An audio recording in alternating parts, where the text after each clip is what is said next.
Hi there, beautiful soul. Welcome back to my channel. My name is Grada Robertson. I'm a master healer at the Purple House in Tasmania. Today, I want to explain a little bit what keeps most people back from living life to the full. So there are three emotions that fill up our stress bucket and keep us in overwhelm. And the main ones are anger, fear, and sadness, or anger, fear, and hurt. And today I want to talk about fear by a little bit, and I want to unpack it and show you 10 things how you can heal yourself or free yourself from from being in the grip of fear, right? So fear is a healthy emotion, of course. It protects you in many ways. So we just want to allow that to drop to healthy levels so your nervous system can function. So what many people don't know, by the way, is that fear is the first feeling that we feel in our earliest development in our nervous system. So when we are 9 weeks old, growing inside our mom's tummy in the incubator, you're only the size of a little jelly bean.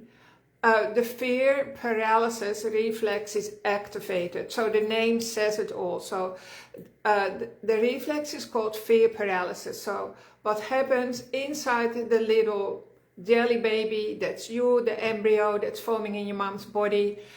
If your mom is scared or tense or not safe or overwhelmed, she starts to release stress hormones. Or if she's under attack, not supported properly. And how common is this, by the way? It's very, very common in today's society. What happens, the little embryo starts to release the chemicals of fear and panic, or fear and terrified. And so those emotions are the earliest protective reflexes that actually forms the basis of our nervous system. So here is the bad news. The bad news is we will never be living without fear while we're in our body. The good news is that fear, of course, has a very, very important role to play. It needs to let you know instinctively that, hey, that's not a good person to hang around with. This is not a good situation to be in, and so on. Now, here's the tricky part. Many of us have been so fearful for so long that we completely override our natural instincts, and we've stayed in a job that doesn't serve us, a job maybe that kills our soul. We stay in relationships too long. Maybe we don't make a move that will really set us free and help us grow and make our soul sing. And there are many situations where we ignore the signals that our body is sending us, right? So our body is always sending us messages, and if we don't listen, because initially they're easy to ignore, I call that the analogy feather brick truck, right? It's easy to ignore the feathers. It's not so easy to ignore a brick through a window, and of course a truck, which I experienced. I had a truck accident. That's very, very difficult to overcome. So today in my practice, I help people overcome their truck moments and turn them into miracle moments. I teach people how to listen to their bodies and how to listen to life itself, because your circumstances also reflect the state of your body, the energetic state that your body is in. So fear is what holds people back, and I want to tell you about Sarah, a client who came to me. She'd been extremely fearful for way too long, decades even, and she'd done talk therapy, hypnotherapy, many other therapies, and the fear was still as deeply activated. It literally controlled her life day and night, and you might relate to that, right? So if you want to be free from fear, or make it help your body to create a normal levels of your fear hormones, please come for a session with me, or several sessions, and we can teach your nervous system how to operate properly again. So Sarah, she immediately responded to my treatments, because when I work with you, and that also includes for Peter, Caleb, and my students who work with the miracle method, which is my method, how I deal with clearing traumas from the body, she immediately felt a huge release and relief. It's like all the tension left her body. And so here are some things that I want to share with you that are not helpful, but that I commonly see out there. And by the way, I used to practice these myself before I knew better, right? So here are some things that are not going to help you if you are fearful, anxious or panicky. It's just going to make it worse for you and your body. So the first thing is positive thinking, all right?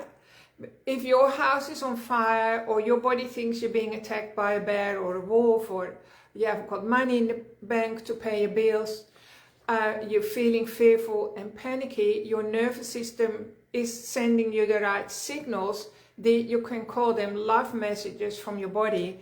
And you do positive thinking, it's going to be very confusing, and you're actually actively destroying the trust connection between you and your body, or between your immune system and your brain, right? So this creates confusion in your body, and your immune system is going to pay the price for that. That's what I see. A lot of people will get pain and issues in their tissues that are not leaving them because they're not listening to the messages of their body. So pushing fear away, which is of course especially what boys have been told in their life, but girls as well, just push it away, just be brave, just stop being scared, just get over it and snap out of it.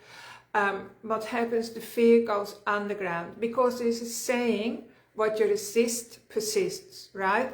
What you resist will go deeper. So the answer of this, in a minute I'll give you all the answers, don't worry, but the opposite to resistance, I guess, is acceptance. But in a minute I'll give you some steps how you can help your body rebuild a trust connection between you and your body, and let fear speak its natural language. So point 3, worrying or trying to figure it out is also not going to help you. So you might be somebody that worries a lot, or you might be somebody that's always trying to figure things out. I used to be like that. I used to think figuring it out is going to give me the solution, and then my fear will go away. Actually, what we're doing, we're simply giving fear more energy, right? We're fueling the fear and burning our nervous system, which is already on fire. We're adding petrol to the fire, so that's also not going to help. All right, so telling people to toughen up, or that you will soon, this is of course a level of denial. I already said that before, by the way, but people will say things like, "I'll just get over it, you won't remember anything like this in a few months' time." This causes fragmentation in the person. So overriding the nervous system might work for a few hours, but as long as you promise yourself that you're going to do some meditation or listen to your body when you have time that night. Okay, so every day I encourage people to clean up the remnants of the traumas and overwhelming stresses.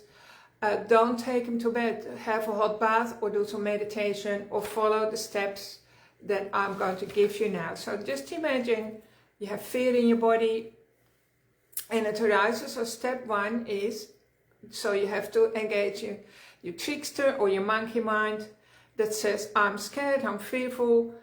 So first of all, check your circumstances and your surrounding. That's step 1. Are you in danger now? And if you're not in danger, you can tell your body, no, everything is all right, like nothing is happening, I'm safe.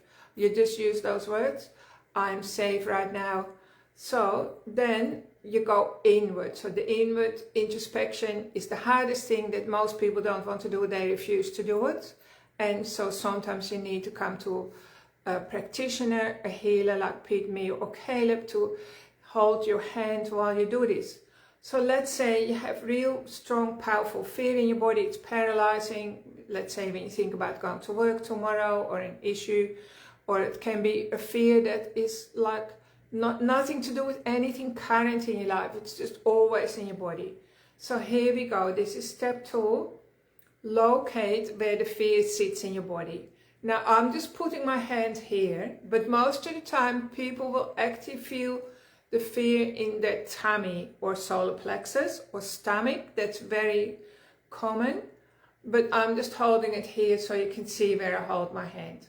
So step 3 is You feel the feeling without analyzing. You just feel the feeling and stay with the sensation. You just be present with it. Chances are that stuck issue in your tissue has never had your sole attention ever your entire life.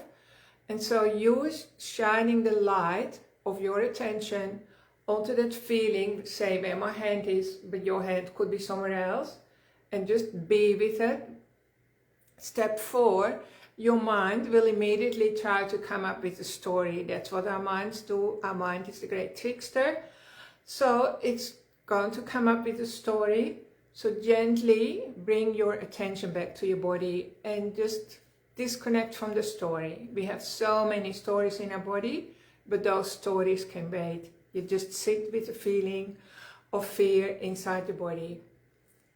And now point 5, which I find extremely helpful. This has helped me many times. I say to myself, I love myself for feeling scared.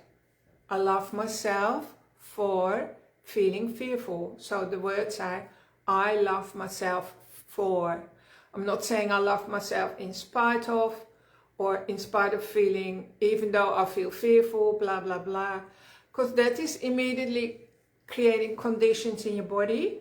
So I just say, I love myself for feeling fearful, whatever, if it's fearful or panic, or for feeling worried, or like that whole cluster of emotions, feeling frightened. You can think of your most common emotion that's attached to fear. So this is not toxic positivity. I am simply reassuring my body, I love you body, I love you for feeling fearful. I love you for sending me those messages. It's called radical self-compassion, which is incredibly important when you work with fear and panic.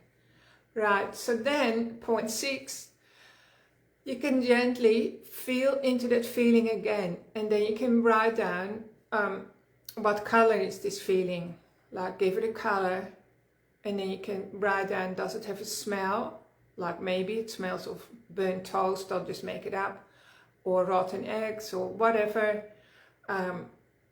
It's usually an unpleasant smell, right? And then you can ask your body, how big is it? Is it the size of a pea, or is it the size of a football? Is it the size of Australia? So listen to your body. Whatever your body says, write it down, because your body loves your attention. It loves it when you finally take notice of the messages. So does it have a sound? Is it hot or cold? When you cut it open, is it dense or is it hollow? Does it move or is it still? It's all written here, by the way, so you don't have to remember it. So write it down, and then your body will already gently let go of the fear a little bit. So take your time. This is you doing the most important work ever, and that is healing yourself. So take your time and slow it down. So fear will reach its peak when you listen to it, and every emotion that the body creates will actually come and go like in a waveform, and it only takes 90 seconds. So the reason people are heartbroken and they stay heartbroken for longer than 90 seconds, or fearful or panic, is because all the stories that are running underneath the feeling, right? So, but we can loosen the feelings or the grip that they have on us, so we become healthy again by doing this work that I'm just showing you. So let it peak, let it come to the foreground. Stop fighting it, just feel it, feel it, feel it, because fighting it keeps it locked in. Allow it, allow yourself to feel it. And then as it softens, now you've created an opening in your body. So you've created some clean space in your body. And now you want to fill that in with a beautiful color. All right, so a color, any color that springs to mind is perfect. So you fill up that empty space in your body and just imagine that color flowing through your entire body. Colors are important because they're the language of the soul. And the work we're doing here, by the way, is soul work. All right. Then you ground yourself. So take a minute to ground yourself. And how do you do that? You just feel your bottom on the chair, your feet on the ground. You feel how heavy your body is, you feel supported, you slow your breath down, you take some deep, slow breaths into your body, and then now this is a mini session how you can reset your nervous system, giving your attention, whatever you shine your attention on lights up. So your body will love you for giving it time and attention and trying to get to know it, because your body is your best friend. But remember, if you have a best friend and you never listen to that friend, you don't connect with it, you ignore it, you treat it rudely, you just treat it like garbage, the friendship is eventually going to be eroded, isn't it? And you have to do some work, put some effort in to restore the friendship and to regain trust. So our body, when we were born, our body trusted us, right? But over time the trust got eroded, and that's when our intuition goes down the gurgler. So this is not a small thing what we're doing here, by the way, and the point is not to get rid of fear. The point is to regulate your nervous system so that you can experience like wonderful feelings and feel alive in your body, feel safe in your body, have greater capacity for self-love and for prosperity, because it's very hard for the universe to give you good things, right? Like happiness and health and wealth.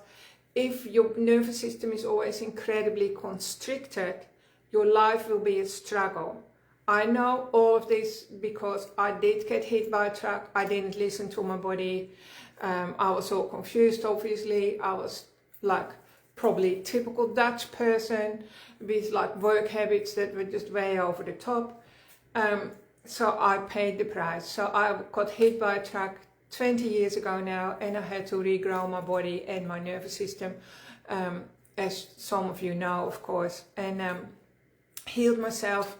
This is one of the ways that I sit with myself, and when I work with my clients though, I use different ways to hack into their computer and clear trauma very, very quickly. I just hope that you found this useful, because Pete and I, and at the Purple House, we notice how crazy life is for people. It's crazy busy for everyone. People are just feeling so tense and stressed and reactive. And I'm encouraging you to stay in your lane and to spend some time inwards, away from the busyness, strengthen your core connection, and give yourself permission to reset your nervous system. Also, of course, come and see me, or come to the Purple House Cafe or in the forest where it's all beautiful. Also, I'm running a soul-to-soul immersion for 3 days in August, from the 1st till the 3rd of August. I still have some spaces left. This is a hands-on immersion where you receive beautiful healing 50% of the time. It's in a safe container. It's like taking you back into the incubator, you could say, and starting again. So over 3 days, you're going to learn how to heal yourself and others using touch. So we will be touching the feet and the cranium, like all the cranial bones. They store so much trauma, also from our ancestors. And when it's released, you feel as new. So you get to enjoy 50% of the time. You will be receiving beautiful healing energy under my guidance in a group of safe people. It will be absolutely nurturing and amazing. So I still have a few places left. The link will be underneath the video. And then the most exciting thing that I'm so happy to share with you is my Miracle Method immersion, which will be in September. And there will be more information about that too. I'll put a link in the comment. It's too much to talk about, but that is going over a whole week, a whole 7 days. And this will be my last immersion for the year 2026. So I hope you can make it. In the meantime, look after yourself, stay warm, seek calmness and restoration, which includes the word rest, and create a beautiful, peaceful, spacious life for yourself. And we are here to help you. Thanks for listening, everyone. Big love from me. Bye for now.